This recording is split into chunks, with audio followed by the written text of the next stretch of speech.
एका राज्याचा प्रधान जंगलातनं निघाला होता. त्याच वेळी त्याचं लक्ष एका झाडावर गेलं. त्या झाडावर एक गुराख्याचा पोरगा त्या झाडाची फांदी छटत होता. त्याच्याकडे बघून प्रधानाला हसू फुटलं. याचं कारण तो गुराख्याचा पोरगा ज्या फांदीवर बसला होता तीच फांदी कुऱ्हाडीने तोडत होता.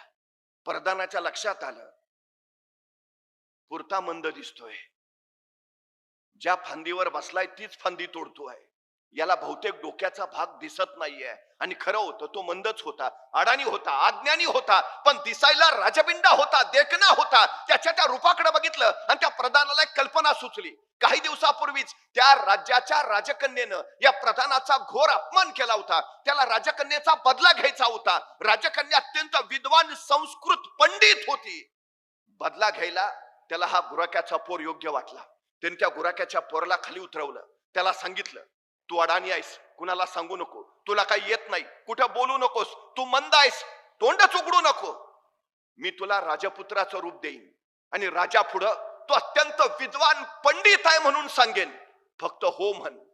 या गुराख्याच्या पोराला त्या प्रधानानं अत्यंत राजबिंड्या राजपुत्राचं रूप दिलं आणि अत्यंत विद्वान पंडित म्हणून त्यांनी राजासमोर त्याला हजर केलं.